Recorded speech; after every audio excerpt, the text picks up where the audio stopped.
लोग इतिहास रटने में जीवन बिता देते हैं और कुछ लोग इतिहास रचने में जीवन बिता देते हैं। There are two kind of people in the world, some are busy cramming the history, some are busy creating the history. किस जगह पे हैं आप? आज का फॉर्मूला है इतिहास रटना नहीं है, केवल इतिहास रचना भी है। वो कौन लोग हैं जिन्होंने इतिहास रचा और वो कौन सा इंग्रेडिएंट, एक पावरफुल इंग्रेडिएंट जिसके कारण वो इतिहास रच पाते हैं? ध्यान दीजिएगा, मोनोमैनिकल मैडनेस। जिद्दी आदमी ही इतिहास रचता है। मेरा वीडियो आपने जरूर देखा होगा। केवल जिद्दी आदमी ही इतिहास रचता है। वो जो जिद होती है ना, उसको पालना और बड़ा करना बड़ा जरूरी है। तरीका क्या है? तरीका यह है, अपनी जिद को पालना चाहिए, अपनी जिद को बड़ा करना चाहिए। Converting anger into a resolution. जिन लोगों ने इतिहास रचा है ना कभी गुस्सा आया था उनको, और वो गुस्से को संकल्प में परिवर्तित कर लेते हैं। बिल फोर्ड से रतन टाटा ने भी ऐसे ही बदला लिया था।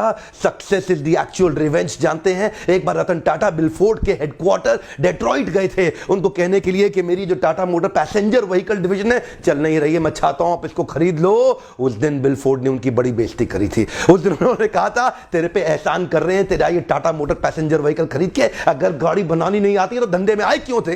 जैसे ही बिल फोर्ड ने ये बात कही, रतन टाटा को बात चुप गई। उस दिन रात को सोचने लगे क्या करें, ये तो गलत हो गया हमारे साथ। रातों रात पूरी टीम लेकर के डेट्रॉइट से वापस बॉम्बे आ गए और उसके बाद पैसेंजर व्हीकल पे एक्स्ट्रा टाइम स्पेंड किया। जिद्दी हो गए, टर्न अराउंड करूंगा इसको, turn around, converting anger into a resolution. कुछ ही दिन के बाद टाटा मोटर्स को रिवाइव कर रहा था और बहुत अच्छा ग्रो करने लगा। बिल फोर्ड की कंपनी लॉसेस में आ गई और टाटा ग्रुप ने उनको प्रपोजल भेजा, हम तुम्हें खरीद लेते हैं। ठीक उसी प्रकार जैसे पहले बॉम्बे से डेट्रॉइट गए थे, इस बार डेट्रॉइट से पूरी टीम मुंबई आई और आकर के मुंबई हेडक्वार्टर्स में रतन टाटा के सामने बिल फोर्ड बोले, हमारी जैगुआर लैंड रोवर आप खरीद के हम पे एहसान कर रहे हैं।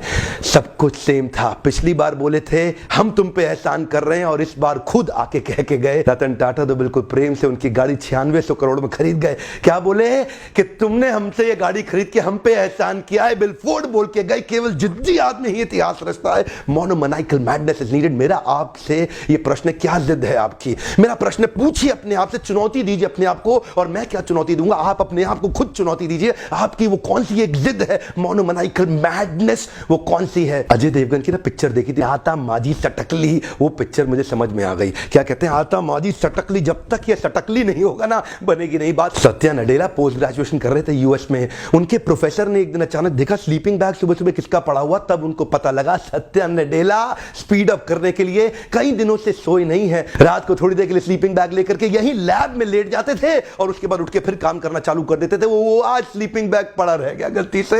ये जो लोग होते हैं ना इतिहास रचते हैं, ध्यान दीजिएगा, अलग ही प्रकार के लोग हैं। ये परसेंटेज में नहीं है, ये नंबर्स में होते हैं, ये नंबर्स में होते हैं। बाकी लोग तो इतिहास रटने में लगे हैं, ये इतिहास रचने में लगे हैं। बिल गेट्स के बारे में लोग कहते हैं यार भाई ड्रॉप आउट था, पढ़ाई से ड्रॉप आउट था। आपको पता है ड्रॉप आउट था? बिल गेट्स 70 घंटे लगातार पढ़ता था। उसके साथ के स्टूडेंट बताते हैं आज भी कि बिल गेट्स के जितना पढ़ने वाला व्यक्ति कोई 500 पेज आज भी पढ़ रहे हैं बिल गेट्स। जब 3 दिन लगातार पढ़ते थे ना, सोने से पहले जूता नहीं उतारते थे, बोले उठ के वापस पहनना पड़ेगा, टाइम वेस्ट हो जाएगा, जूता पहने पहने सो जाते थे। ये जो लोग, ये इंग्रेडिएंट इनके अंदर एक है, वो क्या है? जिद आ जाती है, जिद आ जाती है। Converting anger into resolution. करना है तो करना है, करना है तो करना है। सत्या नडेला से किसी ने ना इंटरव्यू में पूछा कि एम्प्लॉय जो माइक्रोसॉफ्ट में ज्वाइन करवाते हो क्या देखते हो उसके अंदर? सत्या नडेला बोले दो चीज है, एक क्लैरिटी, दूसरा एनर्जी। कम ऑन, एक क्लैरिटी, दूसरा एनर्जी। जिस आदमी के अंदर क्लैरिटी और एनर्जी होती है ना, वो इतिहास रचता है, वो सुपर स्पेशलिस्ट हो जाता है। मेजर ध्यानचंद जब हॉकी खेलते थे ना, तो लोग बार बार हॉकी को खोल के चेक करते थे, चुंबक तो नहीं है इसके अंदर, कोई मैग्नेट तो नहीं है। विश्वास ही नहीं था कि इतना बड़ा खिलाड़ी, जादूगर हॉकी का कैसे हो सकता है। ब्रूस ली जब लड़ते थे, इनफैक्ट ब्रूस ली जब हॉलीवुड के पिक्चर्स में काम करते थे और जब वो किसी को 0.05 सेकंड के अंदर पंच मारते थे, तो उनको बाद में शूटिंग के स्लो करना पड़ता था मोशन को। लोगों को विश्वास ही नहीं था कि इतनी तेज कैसे करेगा, लगता था जैसे नकली शूटिंग हुई है।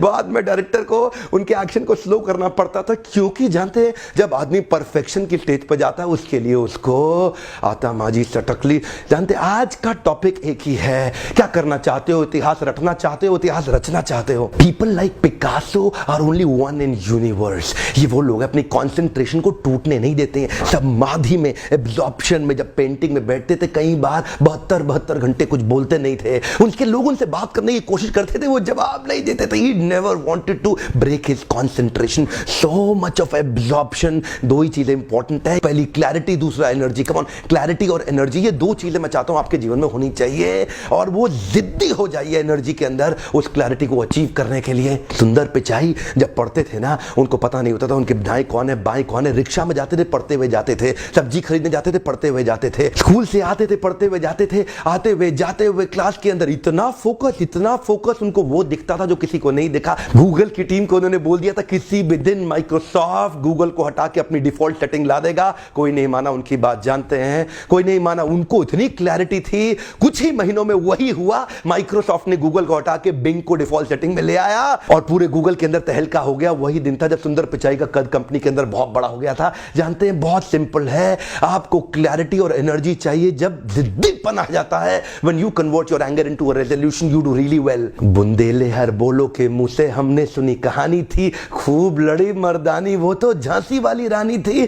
क्या वुमेन एम्पावरमेंट, क्या वुमेन 1850 के अंदर जब कोई वुमेन एम्पावरमेंट नहीं था ना, और साथ नहीं मिला ग्वालियर की रक्षा करने के लिए अंग्रेजों से, माधव राव छोटा सा बच्चा पीठ पे ठान लिया और निकल पड़ी दोनों तलवार से युद्ध लड़ने के लिए। जानते हैं जब आदमी को एनर्जी और क्लैरिटी होती है ना, वो बहुत बड़ा जिद्दी हो जाता है, रिजल्ट तो आएगा ही आएगा। अब मैंने सारे वीडियोस हिंदी में